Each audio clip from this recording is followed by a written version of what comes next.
today's comment moderator, Sophia Lee.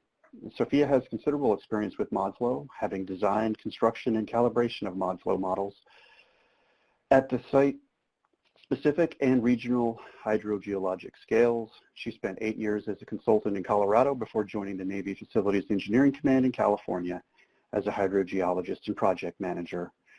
I'll now turn it over to Sophia to introduce today's presenter, a USGS Modflow expert, Chris Longovin. Sophia? Thank you, Michael, and good afternoon, everyone. Today I am honored to present today's speaker. Dr. Chris Longovin is a research hydrologist with the United States Geological Survey Earth Systems Modeling Branch. And with over 30 years of experience modeling groundwater flow, solute, and heat transport in coastal groundwater issues, Dr. Longovin serves as the USGS's caretaker for the Modflow program, which, as many of our audience knows, is used worldwide to simulate groundwater processes. His present work focuses include the development and support of Modflow, as well as other related programs such as FlowPy, CWAT, MT3D USGS, and others. And with that, I'd like to welcome today's speaker. Hi, Chris. Hi, Sophia. Thank you. I appreciate the introduction. Mike, are you going to send it over to me? Yeah, did you want to pause to take a few minutes or a minute? Yeah, I've been taking a look at that. First of all, I want to thank everyone for joining us. I'm looking at the numbers. It's really fantastic to see. We have over 650 people signed up for this. We have a lot of younger people working on groundwater simulations. You know, over 200 people about it with 0 to 5 years of experience. So that's just great. Yeah, so there's some interesting things in here. A lot of Modflow MT3D users. I would say half the people are applying models. Another 30% are reviewing models. There's a few managers, and it looks like people are fairly familiar with the different flavors of Modflow. So, yeah, that's great to see. Okay. So why don't you go ahead and send it back over to me? And then I'll put one more reminder in for those folks who are attempting to communicate with us by raising their hand. If you have questions, comments, or technical problems, please use the Q&A box to alert us of those. Go ahead, Chris. So I don't see the option to share my screen right now.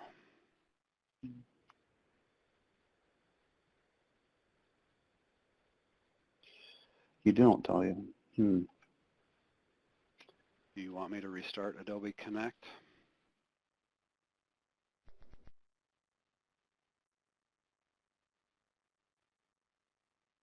Oh, it did something and then went away. Now do you see it? I do not, no.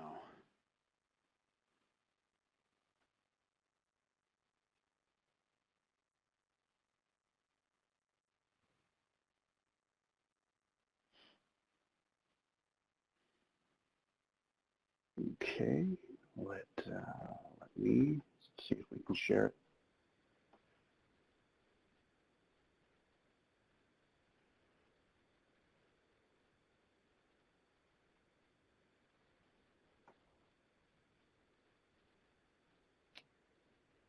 Sorry, this is taking some time, so let's.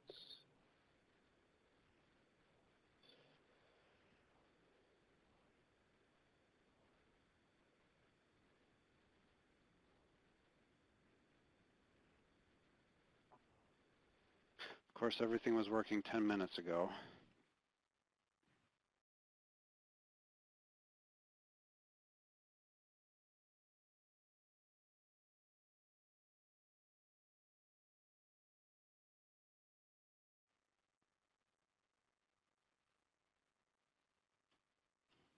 You see it now?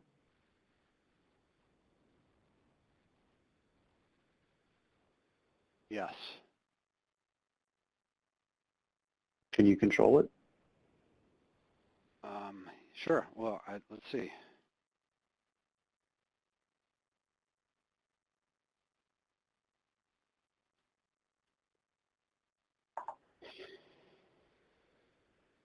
If not, you can just have it loaded on your screen, and we'll go slide by slide. You just tell me when to switch it. Okay. All right. Okay. Well, let's go. Once again, I'm Chris Langevin. I'm with the U.S. Geological Survey, and today I'd like to talk about some of the latest advances related to Modflow. In particular, talk about Modflow 6, which is our current core version. So I'd like to give a little background, talk about some of the new transport capabilities that we recently released, show some examples, and then another thing we've been working on is this new API, or Application Programmer's Interface, for Modflow. So I'd like to present some of that to you and then conclude by giving you some information on some of the online resources that you may not know about. So of course I want to mention that this is a team effort. While I'm presenting this, I work closely with Joe Hughes, Alden Provost, Saurabh Pandey, and Martijn Ruscher with Deltaris in the Netherlands, Jeremy White and Eric Morway. So I really want to thank all these guys for contributing.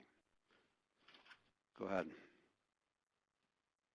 So, we have a long experience at the USGS working on groundwater problems, and in the upper right you see a picture of Tom Riley working with an electric analog model of Long Island.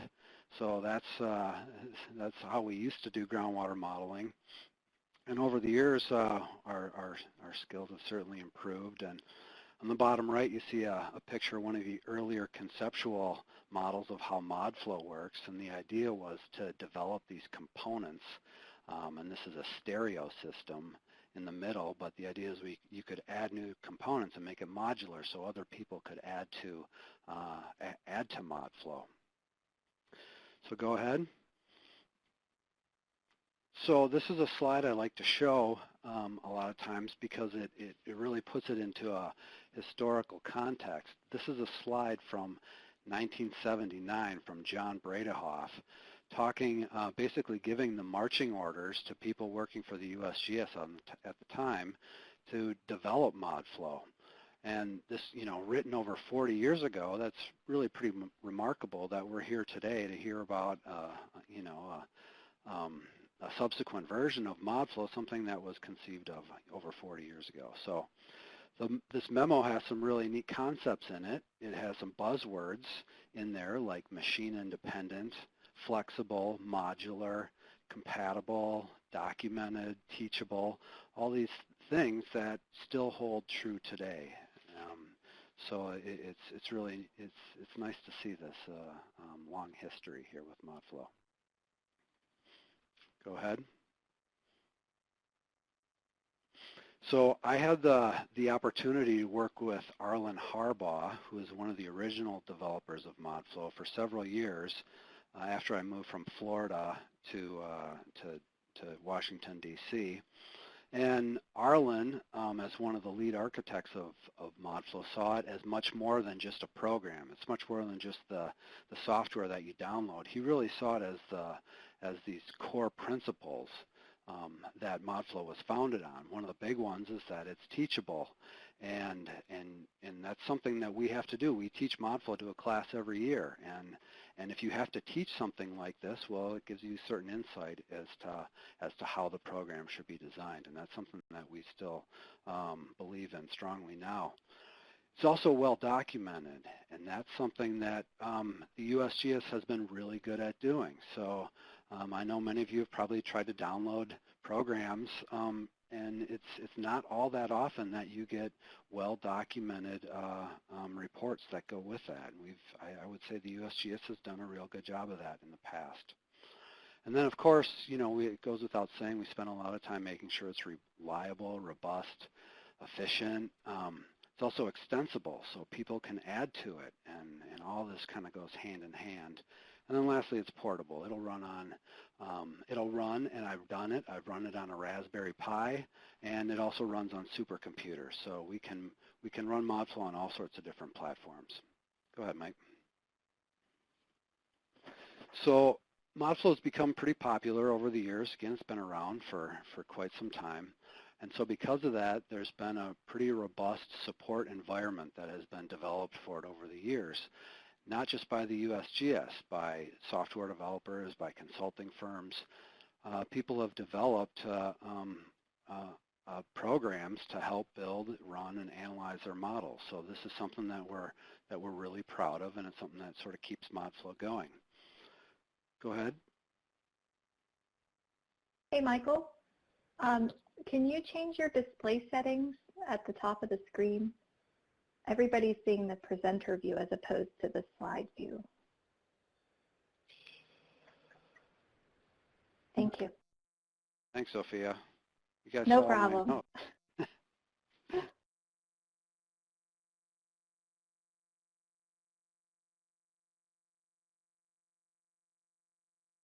Oh, there we go. Thank you very much. Okay, so over the years, our groundwater problems became much more complex, and it's no longer, we're often charged with looking at much more than just a groundwater problem. And so we've had to address solute and heat transport problems, reactive transport. We have integrated surface water and groundwater flow questions that we have to answer. And so because of this, Modflow is sort of busted out of just being used to address groundwater problems, and it's used to address a larger suite of problems. Go ahead, Mike. And so you see there's this ecosystem of Modflow codes where Modflow has been coupled with or extended to support many different processes. And so this is a nice slide that we like to look at that shows sort of, the Modflow ecosystem. And really it's a testament to the fact that Modflow is extensible. So other people are able to pick it up and add new capabilities to it. Go ahead. So what's new? Go ahead to the next one. We've been working on Modflow 6 now for a while. Joe Hughes and I started with it in about 2013. So at that time, as you saw before, there were all these different Modflow variants and flavors, and we wanted to bring them, many of these capabilities, into a sort of a cohesive new framework. And so that was one of the big goals for us for Modflow 6, the ability to maintain that extensibility and make it better. So one of the fundamental concepts underlying Modflow is this ability to have multiple models. And so we've released the Groundwater Flow Model that came out with the first official release in August of 2017. Joe has recently released a compaction and subsidence package, and that's new. I'm not going to talk about that anymore, but that's something that's available in our current release. We have a new groundwater transport model, so it does full solute. Modflow 6 can do full solute transport, and that was released just recently back in October. We can also simulate coupled variable density flow and solute transport as well, and that came out also with groundwater transport, and I'll talk about these in more detail. And then there's this Modflow API, this ability for other programs or other applications to call Modflow and control it while it's running.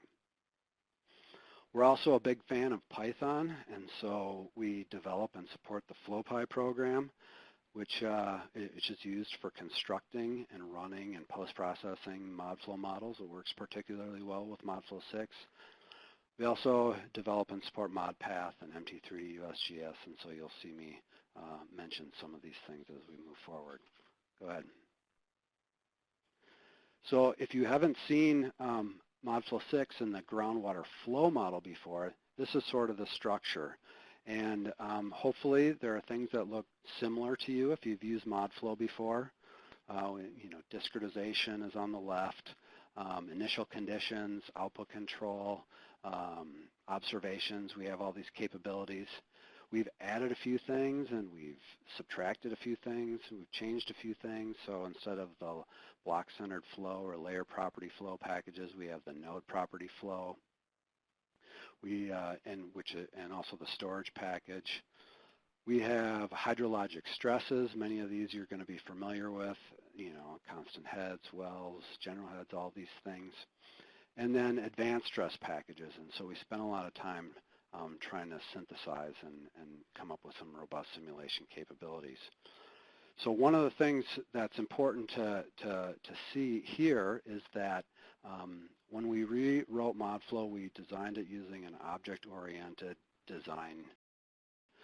And so what that means to you is that a lot of these packages, you can have more than one of them applied to a single model. So it's not a big deal necessarily in this particular slide, but it's something that gives us a lot of flexibility. So for example, you can have multiple river packages in your model, and so you might have a different river package for this county and another one for another county, and it allows you to sort of parse your model results much more easily and understand what's going on.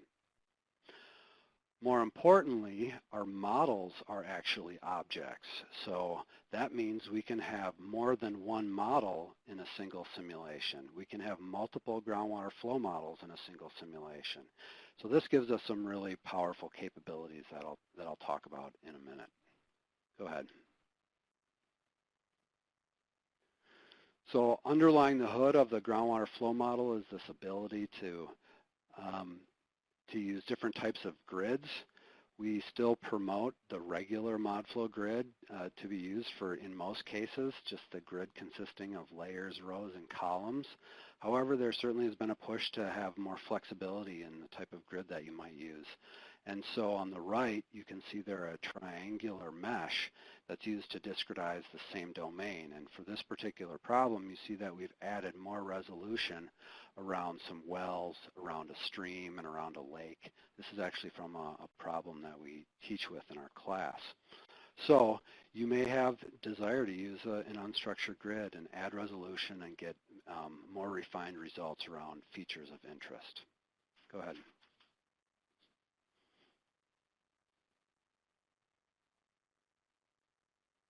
So Modflow 6 has been around for a little while. It was released in 2017, and so it's been picked up and is being used. And I just want to give you an example of some people that are using it in Nevada, the Nevada National Security Site. So a number of consultants are charged with developing a groundwater flow model for this area to look at some radionuclides that are present in the groundwater system there. Go ahead.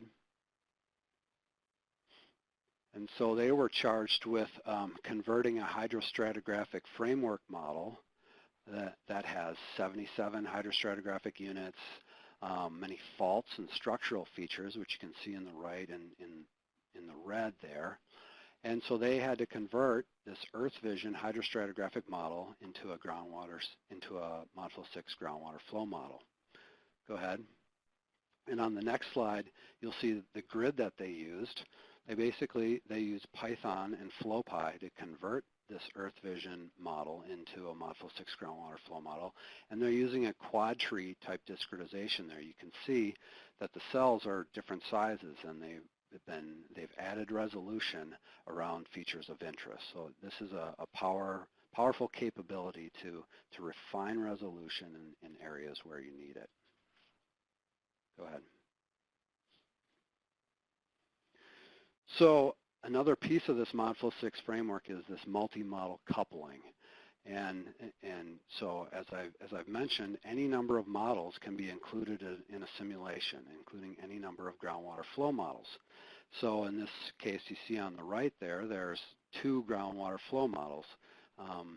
And the unique thing that we've done here is we allow these models to be very tightly coupled, right all the way down to the system of equations that we solve.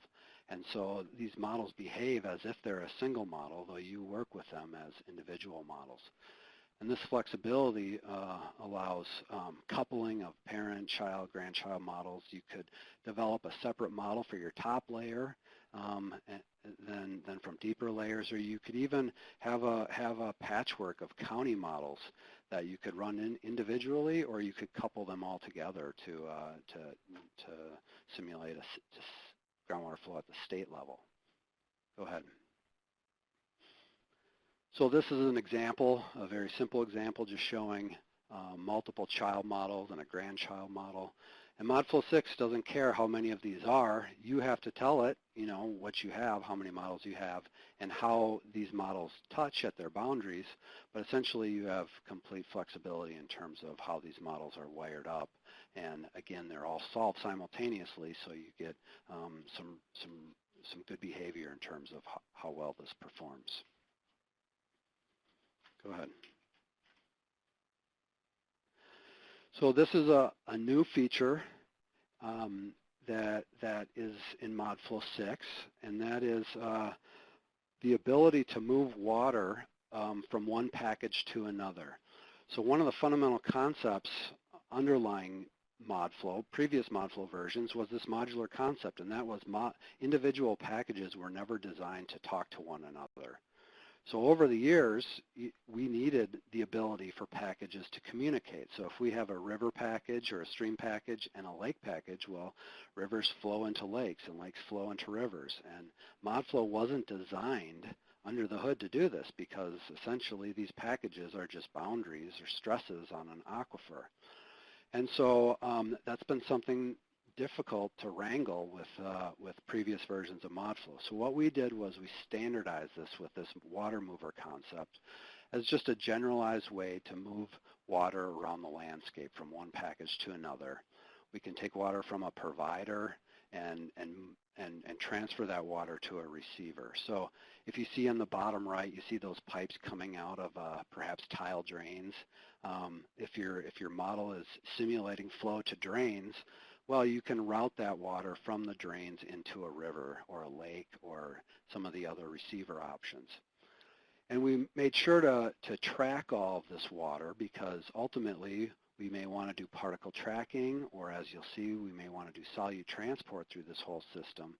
And so having a trackable system of water movement gets us that as we extend these capabilities. Go ahead. Another thing that we wanted to do is, we know MT3D is very popular, and so we wanted to make sure that the results from a groundwater flow model, a Modflow 6 groundwater flow model, could be used as input for MT3D. And so we've specifically allowed this to happen with MT3D USGS, which is a version that we distribute from the USGS that we developed in cooperation with a couple of the guys at Papadopoulos. So the one nice thing that we've done is we've modified MT3D or MT3D USGS to read the binary files, the results from a Modflow 6 simulation, and use those instead of this flow transport link file that you might be familiar with. MT3D USGS just reads our files directly, and if you have a regular Modflow grid in Modflow 6, well, then you can use MT3D USGS on the back end. So this is something that I think is pretty popular. Next. So we also have now released a Modflow 6 groundwater transport model. So this is something that we've been working on for a couple of years. It was released back in October. You may or may not have seen it, but it's out there now in our official release. So again, Modflow 6 was designed to handle multiple models and multiple types of models. So we released the groundwater transport, GWT, as a new model type in Modflow 6. And we've worked closely with a number of other people. Saurabh Pandey has been a great collaborator, and he has similar capabilities in his version of Modflow USG for doing transport. And so we've patterned this groundwater transport model, hopefully taking a lot of the nice concepts from some of these other versions, like these other transport simulators, and putting them into this groundwater transport model for Modflow 6. And I wouldn't be a good model developer if I didn't have at least one partial differential equation in there. And this is ultimately the equation that we're solving in the transport model. Go ahead. So why don't we move through, let's go to the next one and maybe one more and maybe one more. So this is, I'm going to walk you through some of the overall design of this transport model, since I know that most of this group is interested in solute transport modeling and remediation. So this is a high-level view of this groundwater transport model. On the left, we see similar packages as we have for the groundwater flow model.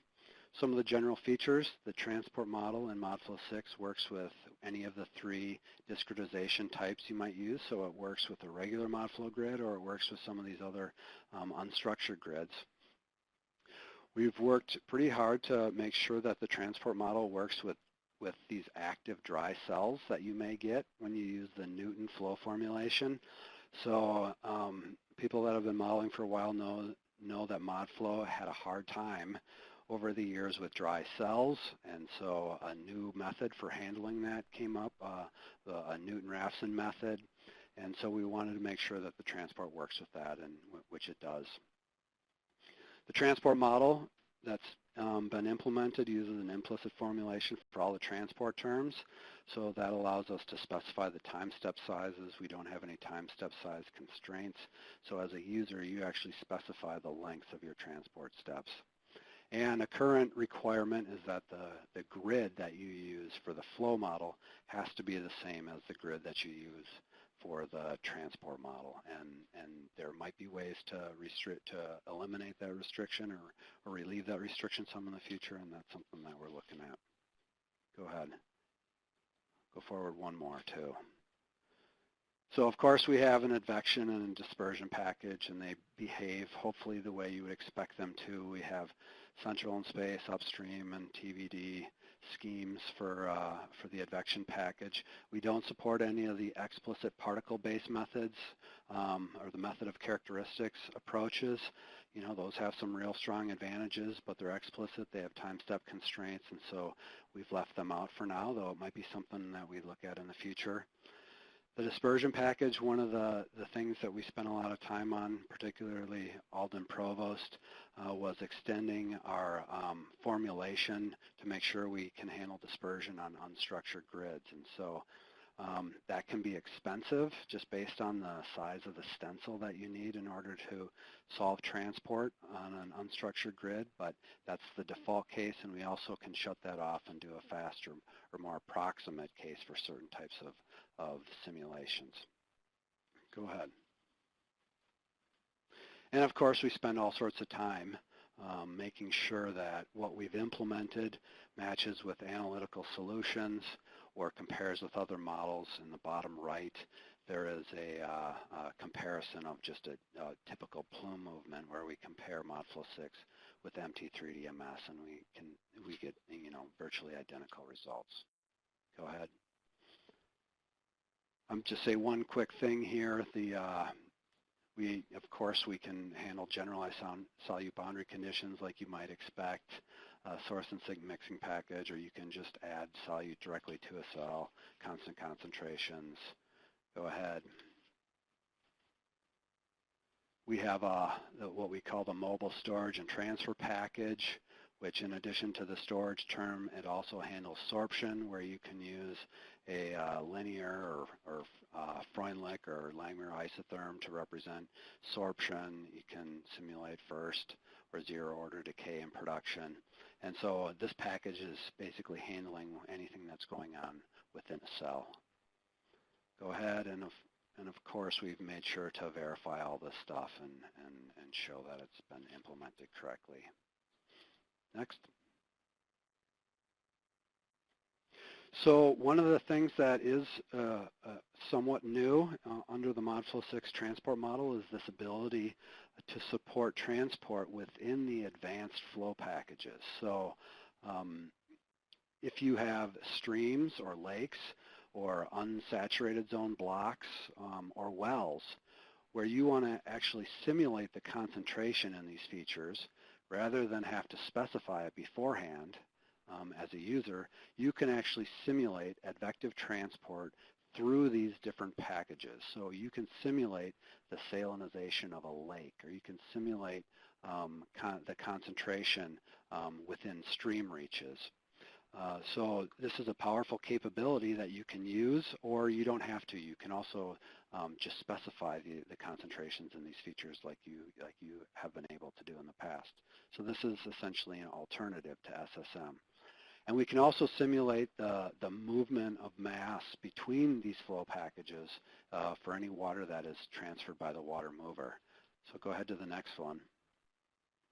This is an example from the MT3DMS Supplemental Users Guide, where in the middle of this domain there's an injection well where solute is being injected, and then a couple cells to the right of that there is an extraction well, and that well is pumping water out at the concentration in that cell, and it's putting half of that water into a well on the north side and half of the water into a cell on the south side.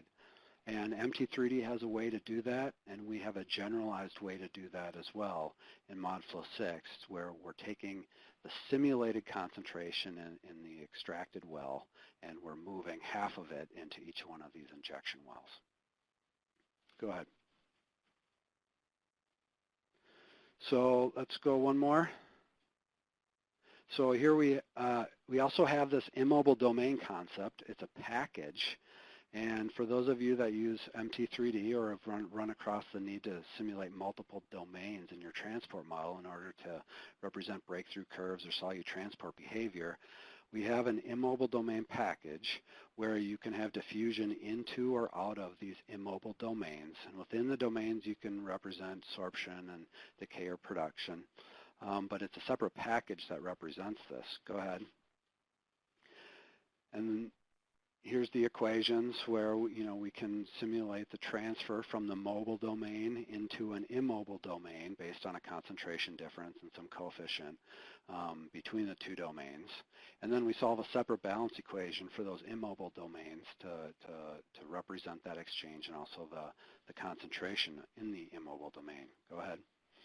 And of course, we've made sure that it behaves as you would expect, and we've compared it with MT3DMS and other programs. Go ahead.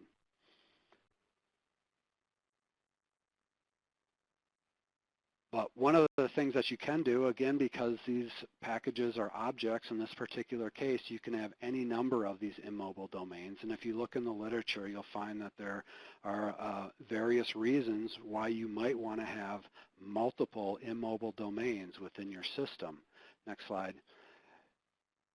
And so the idea is that maybe you have clay and silt lenses within your system, and you can track the solute exchange between these different immobile domains, each with a separate package. And you can turn on as many of these things as you need in order to represent sort of the transport behavior that you see in the field.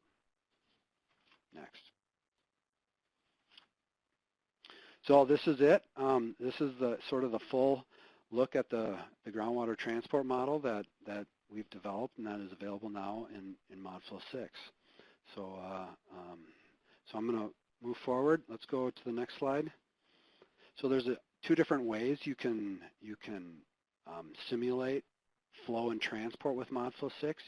The first option is as separate simulations. Go ahead and go forward one, where you run Modflow 6 once with the groundwater flow model.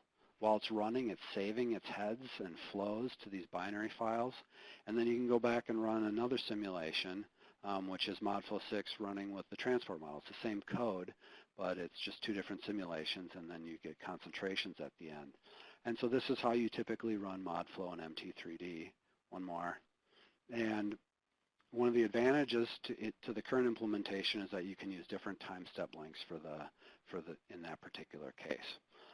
The second option for running the flow and transport models with Modflow 6 is to have a coupled simulation where the flow model and the transport model are running simultaneously for each time step. And in that particular case, you get all your results at the end. And the advantage here is that you don't have to save these monster flow, and head files to use as input for a subsequent transport run. So I know sometimes these large transient models might require gigabytes or even terabytes of information to be saved and stored while they're running.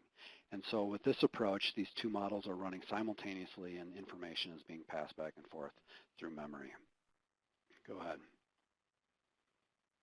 And one of the requirements here is that the time step lengths for these two simulations, or the flow model and transport model, have to be the same in this particular case. And so you need to think about whether or not that works for your for your application. Go ahead. So what's the status of this transport model? Well, as I mentioned, it's available now in Modflow 6. It's fully supported in FlowPy, so we go through great lengths to make sure that everything we do in Modflow is also correspondingly supported in FlowPy. We use FlowPy to develop all of our tests and make sure everything's running properly and build our examples. So anything we put into Modflow is essentially immediately supported in FlowPy. We also have this theory report that just sort of documents all the equations that we're solving in the transport model, and that's in review right now. There's a couple of limitations that I should mention. MT3D MS is multi-species. Our transport model, strictly speaking, is single species. However, because you can have as many of these transport models as you want in a single simulation, you could have a separate transport model for each chemical species and essentially do multiple species solute transport. You cannot simulate solute transport across grids yet. That's something that we're working on now and hope to have that out in one of our future major releases this year. Next. So a couple examples. Why don't we go to the next slide? I don't know if this is going to run. Can you click on this?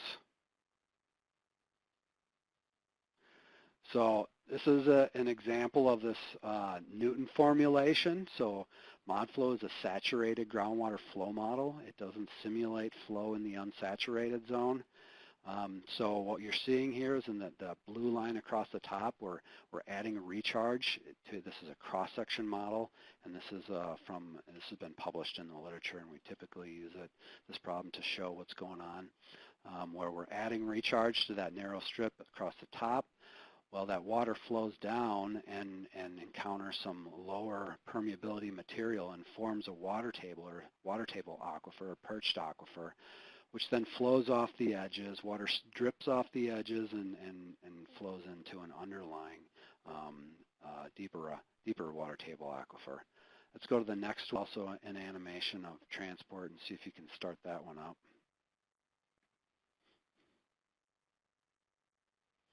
So this next one is showing what happens if we put a pulse of solute into that recharge water that's coming down. And so what happens is we've made sure with this transport model to simulate the movement of solute mass through the unsaturated zone.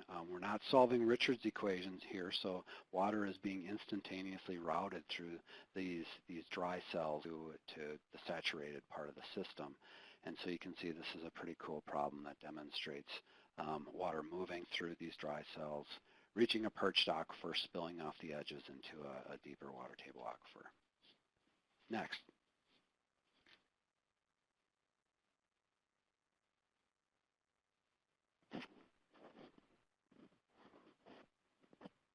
So this is a problem that was first described in one of the older versions of Modflow or Mach3D, or worked with Mach3D, or an older transport model that was developed by Lenny Konikow, Modflow GWT, where they wired up connections to simulate flow and transport for streams and lakes and through an aquifer system.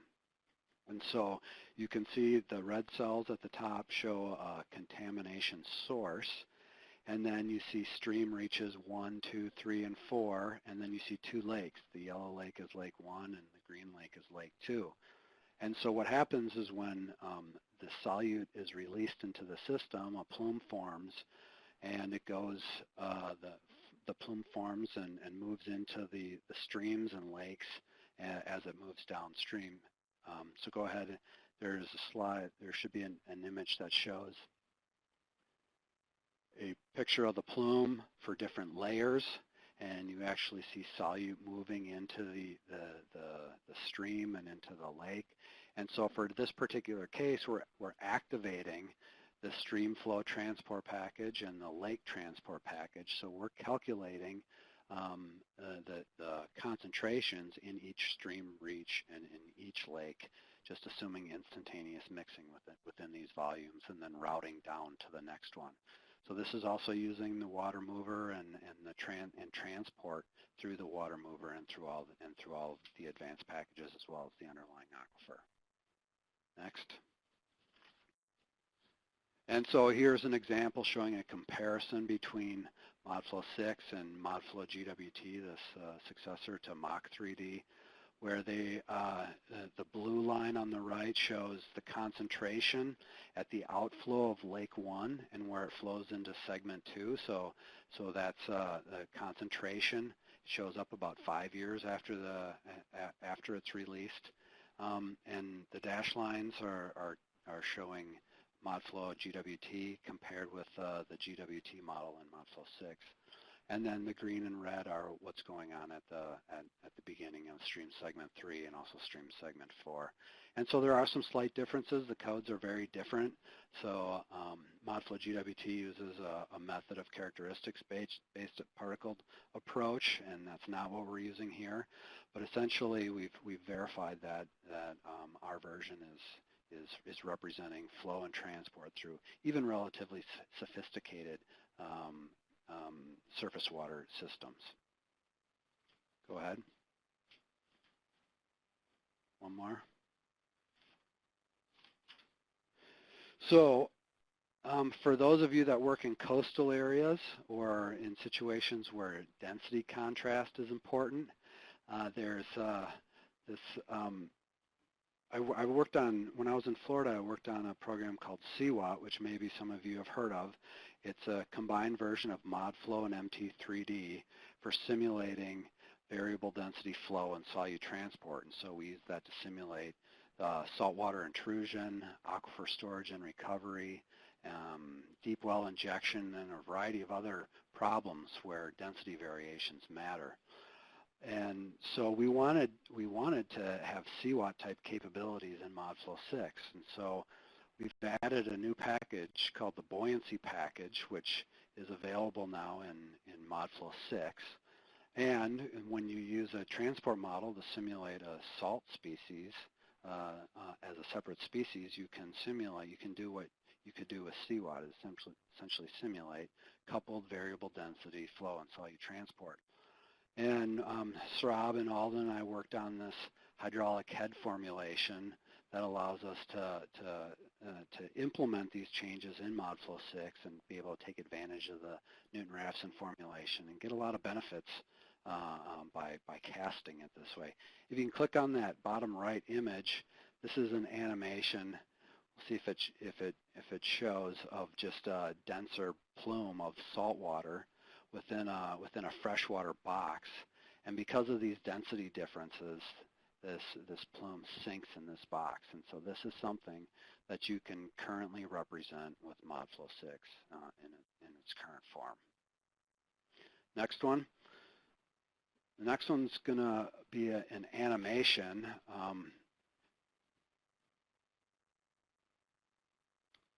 Go ahead and start that. This is an animation in cross-section. It's a little bit jittery right now, but where we have, on the right side, we have a saltwater boundary that's moving up and down, and we have a water table that's moving up and down with it, and it's because we're using this Newton formulation, this whole process of wetting and drying is handled in a much more elegant manner that even allows it to converge where this wouldn't converge otherwise.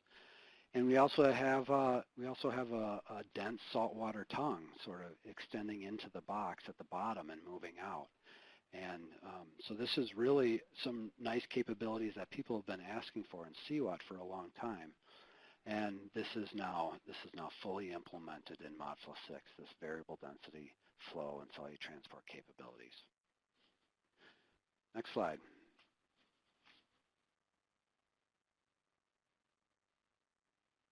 So what do you think? Does Modflow 6 work with PEST? Next slide. Well, of course it does.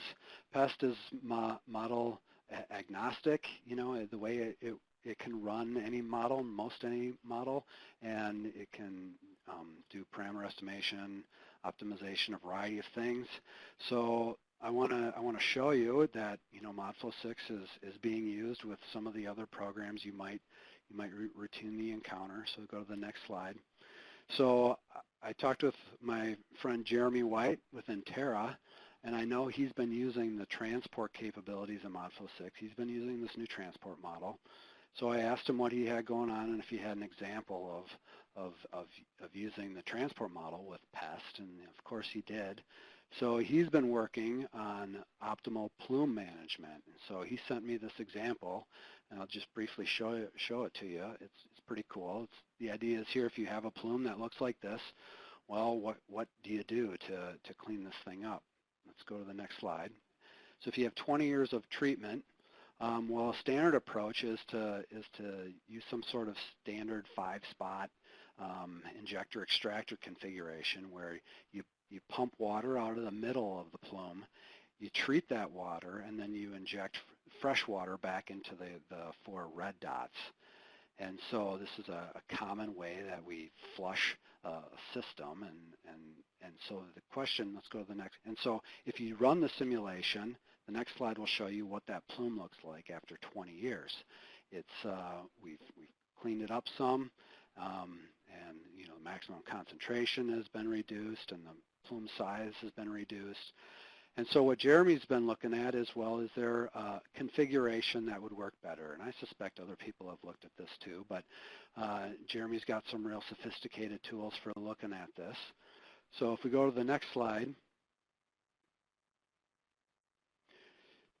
Jeremy's been working on a multi-objective optimization capability for PEST++, this PEST++-MOU, and he's got a beta version of this where you can simulate multi-objective optimization and also incorporate uncertainty. And so this is something that he's been working on, and it works within the whole system of PEST tools. So if you're familiar with generating template files and instruction files and control files, well, once you get this set up for your model, you can also now do this multi-objective optimization. So let's go click forward 1.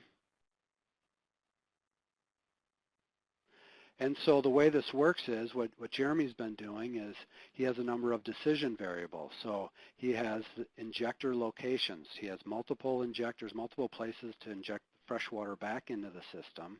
He can move the extractor around and also the rate of the extraction, and then how that extraction rate is apportioned amongst the injectors. And so then the idea is, if you have several objectives, the total mass that you treat, essentially how much you clean this thing up, also a cost function. So how much does it cost? So you include some factor in terms of drilling as well as operation. And then a final maximum concentration. If one of the things you want to try to do is reduce the final maximum concentration that you see within some treatment area. And then all subject to these constraints where you want the concentration at a compliance point downstream to be less than what you would get with just the 5-spot configuration. And you also want to make sure that the mass flux to the downstream boundary is less than what the 5-spot configuration would give you. Go ahead, click forward 1, or go ahead and click forward one more time too. So these are some plots showing the results of this multi-objective optimization simulation where we're looking at what are called Pareto fronts, where we're sort of balancing the trade-off between how much mass was treated, what the total cost is, and what the final maximum concentration is. So each one of these blue dots represents a result from this optimization simulation that shows a final sort of state based on an optimized solution. And so one of the things you can look at, this 5-spot system is shown as these red pluses there. And so you can put the 5-spot system in context of what some other optimum solutions might look like, and then based on these plots, you can pick, okay, I want a less expensive system, and I'm willing to compromise on this or that, and you can really play some nice analyses in terms of coming up with an optimal solution. So let's go ahead. So I'm going to switch gears now and talk about something quite a bit different, and I don't think we've really talked about this or presented this capability. This is all something that has happened pretty quickly over the last year or so, is this Modflow API. Let's go forward. Let's go forward 1, 2 more. So what is an application programming interface? So I would say that Modflow has always had it, and that is these reports. You know, Modflow is well documented, and you said, hey, I want to figure out how to add something to Modflow. You would go to these reports, and Tom Riley's shown there, and I had a report when I was in graduate school. I even put tabs on it because I was in there so much, figuring out how to add things to Modflow. And on the right, you see the Fortran code for how a well is added into the system of equations that Modflow solves. So we've always had this API for Modflow. And I would say if you have a report like this on your desk or on your shelf somewhere, and it looks something like this, it'd be great if you could send a picture of it and take a picture of it and send it to me. I'd appreciate that. So let's go to the next slide. So we have this API for Modflow, and we've been developing this with Deltaris, and specifically Martijn Ruscher, who was a physicist and is working on groundwater problems now, and he's fantastic. And the idea is that to allow full control of Modflow while it's running. And we want to have access to all of Modflow's internal variables, either as copies or as pointers, so we can do it efficiently or change what's going on in Modflow. And then we have several different levels of control that we've implemented. Standard approach might be to make changes between time steps, and this is part of this well-defined basic model interface, or BMI, which is something that's it's sort of a protocol or standard that's developed and maintained by some folks in Colorado. And so we've implemented this standard approach into Modflow 6, so we can change things, we can control Modflow between time steps, and we wanted to take a little bit further and be able to change things or control Modflow within a time step and also within an iteration. And so one of the advantages here is that ultimately we're using the same exact code that you use when you download Modflow from the USGS website as what you would use if you use the API. Next slide. So let's go forward another one.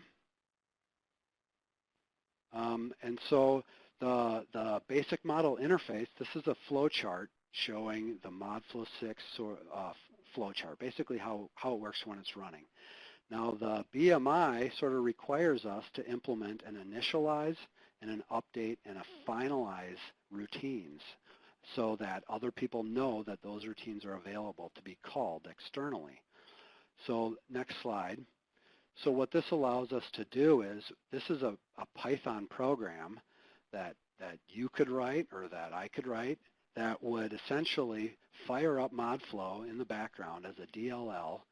We could initialize it then for a simulation that we want to run, get some time information, and then in Python or in C# or in Fortran or some other language, you can drive Modflow each time stepping through by calling this update function. So why is this important? Well, anywhere within this program that you see here, you can, or your program, or whatever it is that you're using, can go in and dip its fingers into Modflow and see something or get the results from something or actually change something. So you might, if you want to couple Modflow with another model, this is a real standard way you would do that. You would have these loops where you might call another, you might download precipitation data from a website, or you might read information from a NetCDF file, or there's all sorts of things you could do that you wouldn't be able to do otherwise. Next slide. Hey, Chris, just let you know it's 2 o'clock. Okay. So we're through. We're getting close here. There's a. Why don't you go ahead and hit two more here? So you saw the update before. Well, the update is also broken up into several different components: a prepare time step, a do time step, and a finalize time step. So once again, you can run and control Modflow at a much finer level. And then let's go forward maybe one more, and then maybe one more. And this is really a novel contribution, I would say, this ability to run Modflow all the way down to the iteration level. So this gives us tremendous new capabilities for coupling models very tightly with Modflow.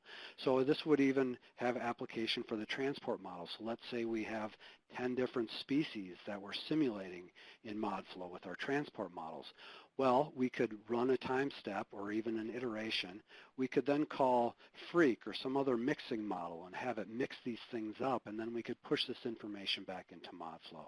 So we can do all of this through an API rather than having to go into Modflow and make your changes there.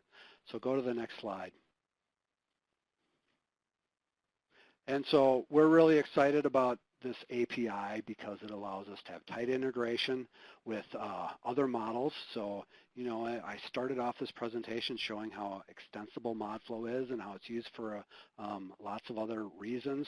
Well, this gives us the ability to tightly integrate Modflow with other models. It can be called from many other languages. We have somebody using it with C# right now to couple with ModSim to do Western water rights in terms of simulating reservoir releases and prior appropriations. Are people looking at it for sensitivity analysis, adjoint state, parameter estimation, alternative solvers? There's all sorts of reasons. But really it allows our users to customize Modflow in a new way, and I'll say that's extensible in that as we release new capabilities for Modflow, that you would just be able to take advantage of them by using the API. And go to the next slide. If I could see you out there, I had a little slide in there, somebody dancing and being very happy about this new capability, and I'm expecting that that's what you are all doing now in your offices. So the next, let's go one more. There's a number of resources that you may or may not know about, and so I just want to draw your attention to them. Of course, Modflow is released through our USGS website. You probably have all been here, been to this site. And if we go one more, let's go through this. We have a number of additional online resources. Go through until all 6 panels are full here.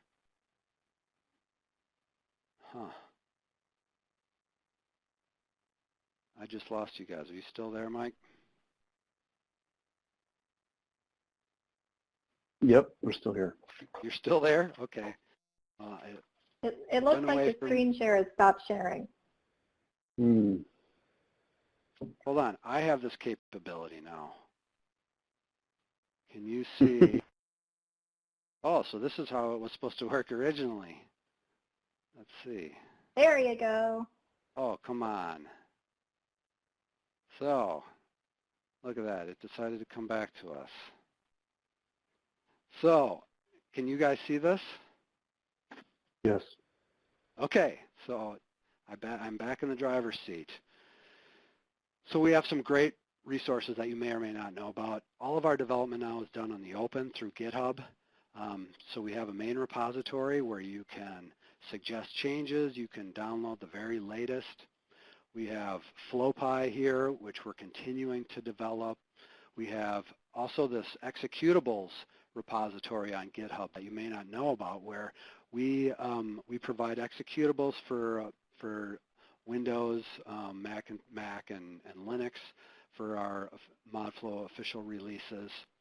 We have a Python package that helps compile Modflow and variants on any different operating system with a couple different compilers. Each night, our executable is built and posted on a repository. So if you want, you can always get the latest and greatest. And then we've spent a lot of time developing these examples, where we have about 50 examples that are documented. And there's also Python FlowPy scripts for building these examples and making plots and doing all sorts of things. So I know I went a little bit over, but I'll just leave you with a brief summary. So Modflow 6 is presently our core Modflow version. You know, we have a flow model, a transport model, and this ability to do variable density flow and transport. We have this new API.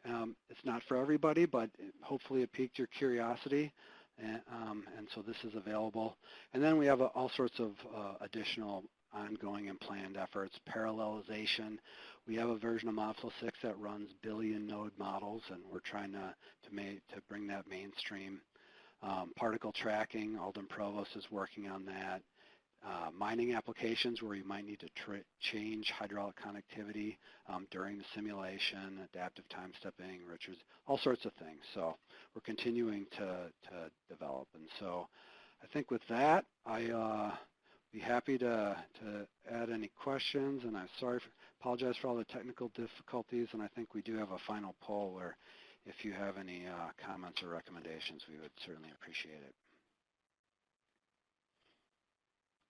So with that, Sophia, I think I'll turn it over to you.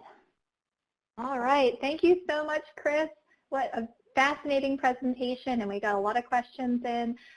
Just a quick question, Michael. How much time do we have to answer questions today? We're scheduled for to the bottom of the hour, so 23 minutes. We can in theory go a little bit over, but that's what the participants signed up for. So perfect. Well, we'll keep them as long as we can, right? Yeah. Again, I would like to thank all the participants for all of their questions. I've tried to summarize some of them into more generalized questions. We got a lot of questions on a variety of things. So let's start off with a really easy one, Chris. Is there a way to run Modflow 6 without FlowPy or Python? We had a question or two come in about module limitations or code limitations, et cetera. So if you're not a Python nerd, can you still use Modflow 6? Yeah, so certainly, you know, Modflow 6 it runs the way Modflow has always run. And we use Python and FlowPy, but Modflow 6 is supported by Groundwater Vistas, GMS. So you can run Modflow just the way you've always run it in the past. And so we certainly support that, and will continue to support that way of working with Modflow. Great.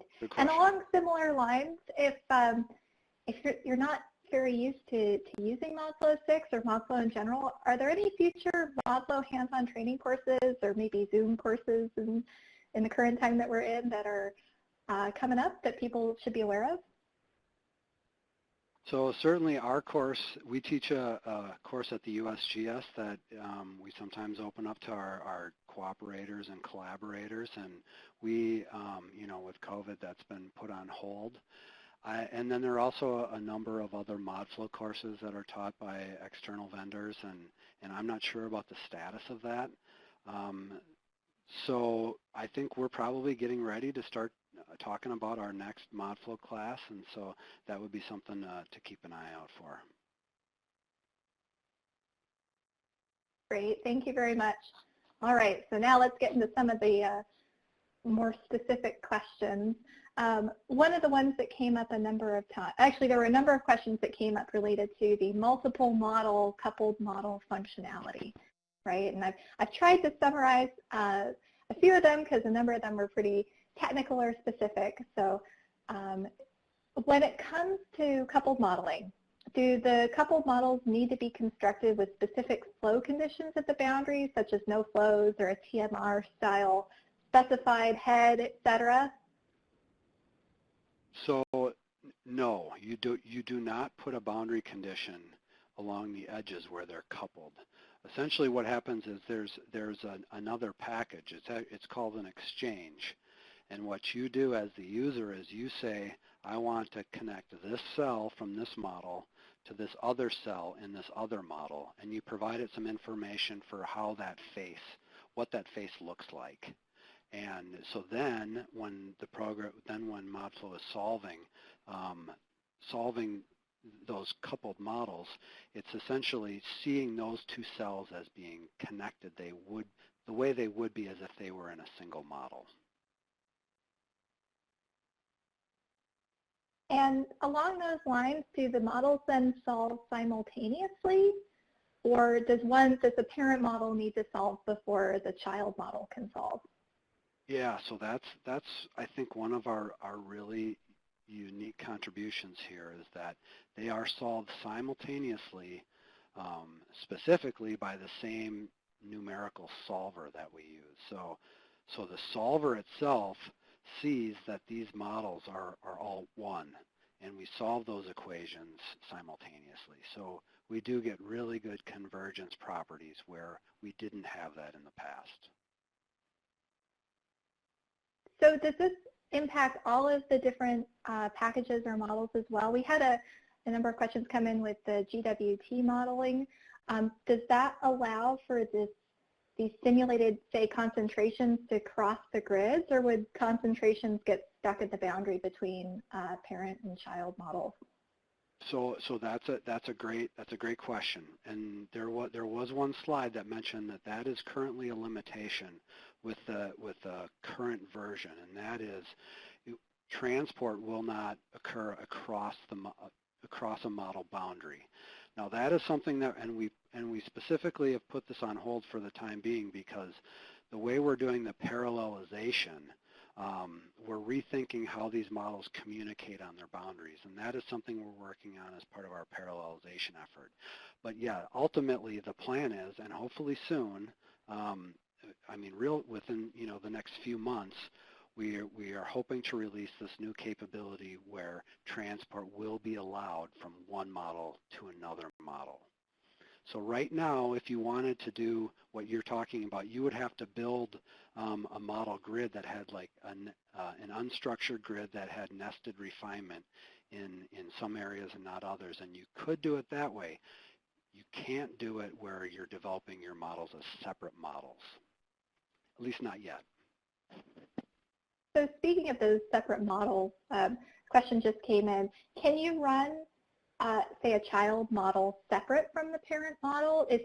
Are you building a Modflow model just like any Modflow model, or once you decide that one is a child model, that it has to be run within the parent? Yeah. So the data files, the data sets are, they're all independent. So basically, you would create a parent model, and then you could create a child model, and then what you could do is you could take that child model out and use the flows from a previous run and specify those flows or heads along that boundary. So yes, you can do that. You can run it either within this framework or separately later. Great.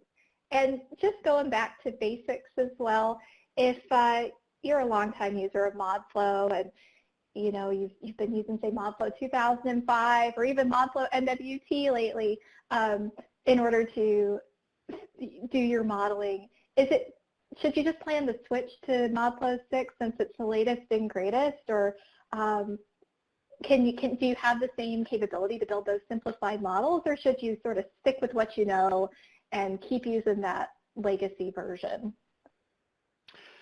So I would say our position on this at the USGS is that our existing models, Modflow New 2005, USG, these are really good models, and we're going to continue to support them.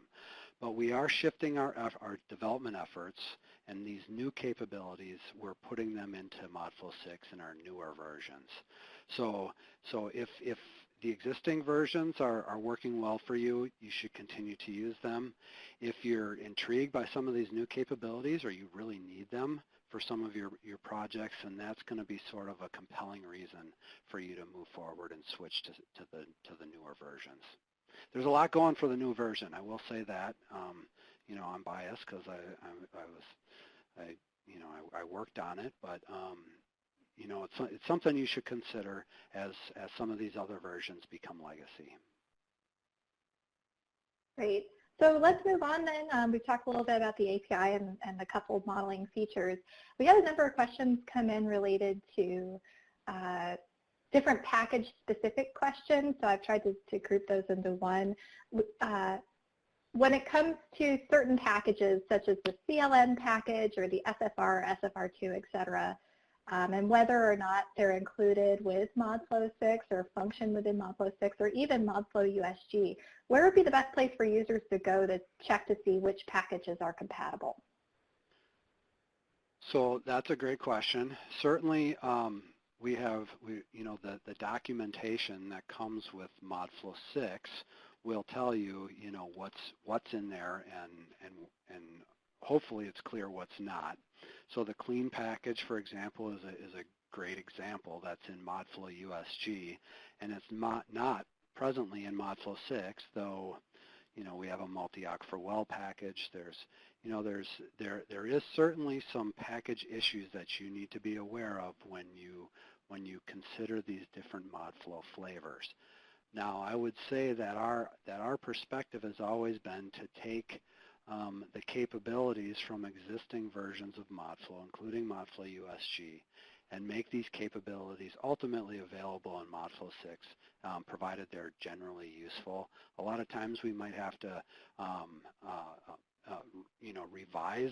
revise how they work, perhaps, like with the water mover is something that's unique to Modflow 6, and so we might have to rework things a little bit to work within our structure, but hopefully it's for the better. So there are package compatibilities and incompatibilities between the Modflow versions, certainly, and I would also advocate for there's a Modflow Google group that is very active, and this is a place where these types of questions can be asked, and there's quite a bit of knowledge there, and you can get responses pretty quickly.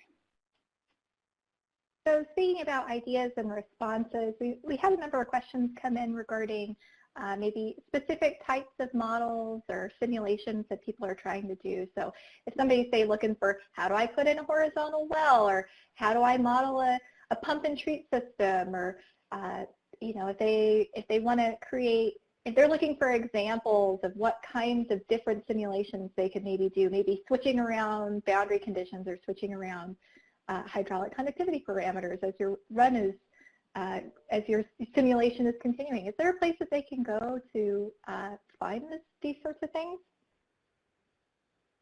So, well, that's a great question, and I guess, you know, with all of these models, I would say that the best way for you to understand, you know, what possibilities you have is to really understand, you know, what these programs do, even what equations they're solving, so that you're able to look at the documentation and say, hey, I know how to implement a contaminant treatment system in Modflow 6 because I really understand what it can and can't do.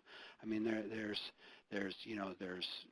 discussion boards. You can ask us. You can ask you know, other modelers and run those ideas by. There's not I don't think we have like you know, a frequently asked questions or something like that. We have examples, and we have you know, we put out certainly ways that Modflow can be used that we've thought of. But if you're moving into uncharted territory, it's going to be incumbent upon you to really understand what it is you want to do and whether or not you can do it with Modflow or using the API or how that would work. Great, thank you.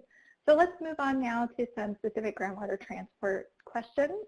One of the first ones that came in that I thought was a really good one was, can you run a transport simulation using GWT on top of, say, a steady state flow model? Or do you need to use the same time steps or stress periods for your flow and transport model that is coupled with your regular flow model? Yeah, it's a good question. And so there were some slides in there that mention that if you run a groundwater flow model first, maybe you have just a steady state flow model, you can run that as a separate simulation. You run that first. And then subsequently you come back and you can run a transport simulation where you use multiple time steps and simulate the transient evolution of a plume or solute transport. So yes, you can do that, and that's how you do that, and that's what hopefully one of those slides was intending to represent. So regarding the coupling functionality, or just the API actually, when it comes to the changing of model properties, especially with the GWT model, if you say want to, I don't know, dig a hole and fill it with a different hydraulic conductivity value, or if you wanted to change your mass transfer rate, is that something that is really easily implementable with this model to change these properties, or would you have to write a script with the API in order to do that? So, or say include multiple river packages through time or something. So there is so basically the way the API works is all of the internal Modflow variables are exposed and available for somebody to change. Now, if you can very easily go in there and change things, and it will not necessarily do what you think it's going to do unless you understand what's going on in the program. So the first version of the API that we're releasing it's for developers. It's for people who understand what Modflow is doing and they know what things they can change. You can't necessarily just go in and change the hydraulic conductivity value because if it's a confined aquifer, a conductance was calculated once up front and it doesn't automatically change in the program when hydraulic conductivity changes in the program. So as I mentioned, this was our first releases of this API is just exposing everything. Now as we move forward, our plan is to make it easier for people to do the things that are common needs, such as changing hydraulic conductivity or changing diffusion coefficient, and those may work the way you would expect them to. But all of the information in Modflow is available for you to get at. Our next big hurdle is making that information transparent and useful to somebody who wants to use the API. So speaking of transparency, if someone has a question regarding some of the new features in the GWT model, such as how to spread injected water using the MBT or UZT file, or how to utilize some of these new packages, or how they might compare to, say, how the packages worked in the older models, where would be a good place for them to find out that information? Would it be in the documentation or forums? It sounds like there's a lot of resources available. There's a lot of resources available. I would say one of the things, and I bring this up because we spent a lot of time on it, is, we have 50 or so example problems, including, the ones that you've seen today, that really put the code through the ringer and show how to do a lot of the common operations that people are going to want. And so you can look at a write-up that explains the problem. You can see the results. A lot of times we have an MT3D or a Modflow Newt or a Modflow USG model run that shows the results from that. And so all of this is available now, all of these example problems, including equivalent simulations with other models. So that's a really good place to start, and then move on from there. So jumping over to some more miscellaneous questions, we had a number of questions come in regarding automated time stepping. Is there an automated time stepping functionality within Modflow 6? So that is something that's on the list. We've been getting multiple inquiries about that. And so there's been a lot of push for us to add something similar to what Sarab has in Modflow USG. And so that is something that I think we are ultimately going to implement. It's also something I think you could do with the API, the time step control, something that could be done externally. But I think there's enough need, certainly expressed to our users, that adaptive time stepping is something that we're going to be adding. Great. And speaking of solving and runtimes, how does the runtime on buoyancy or the variable density packages compare to using good old-fashioned CWAT or some of the other more traditional Modflow models for that matter, say USG? Well, the short answer is I would say they're very similar. A variable density simulation in general requires fairly short time steps. That was true in CWAT, and that's also true in Modflow 6 and USG. So we don't have a silver bullet for that at the moment. You essentially have to take relatively small time steps for these coupled transport models. Great. And then just two final questions here, unless I get some more that come in on the chat, is if switching gears from practitioners to maybe stakeholders, how should stakeholders receiving Modflow models treat non-Modflow 6 versions? Is Modflow 6 just as reliable as the standards that have come before it? Are the ones before now out of date because Modflow 6 is around? How should a non-user that might be reviewing models treat Modflow 6 models? So that's a great question, and it's sort of in line with an earlier question and how we view our legacy models. I mean, Modflow 2005, Modflow Newt, these are great models. They're accurate. They're robust. They've been tested extensively. So where they're different is going to be in the capabilities. You know, Modflow Newt doesn't have the ability to do local grid refinement in it, for example.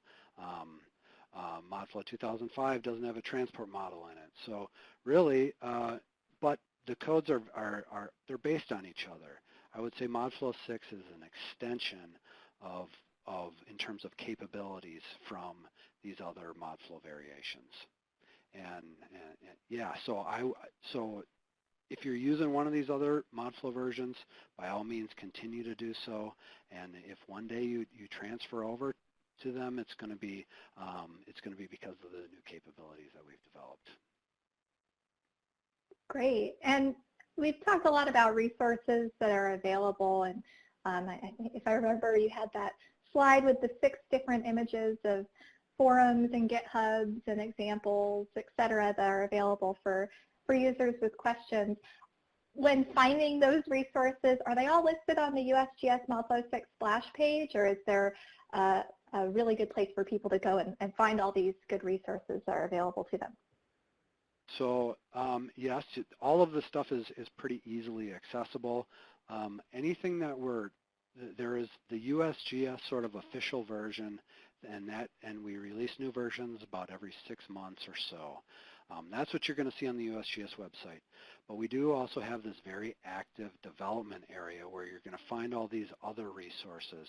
And the best place to go to find all these other sort of more actively developed resources, including executables and how you might make suggestions for improvement, that's going to be through our GitHub Modflow 6 website. So I think that would be the next place to go in terms of finding what's really going on right now and asking questions.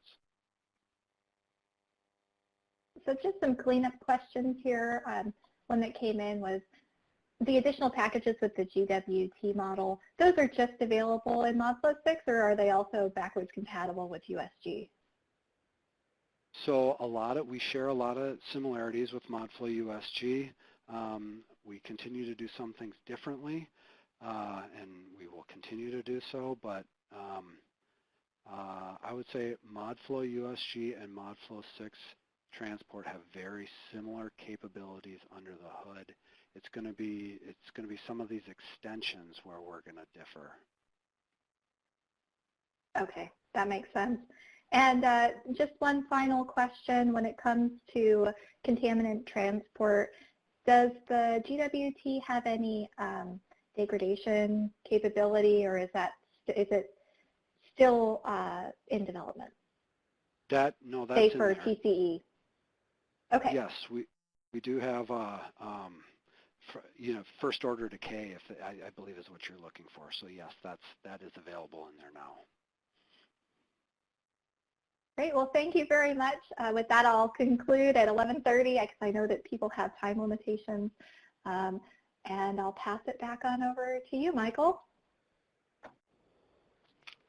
Thank you. Let's see.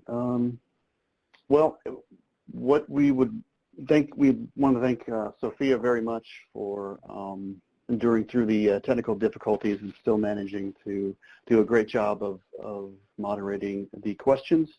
We thank Chris so much for spending the time to put together the presentation and to deliver it today for us. And I thank the participants for answering the questions that we provided and providing their feedback. If you do want an acknowledgement of your attendance or participation today, there is a feedback form that you can navigate to from the seminar homepage, and that's the same place you can also download a PDF version of today's slides if you have not already. And we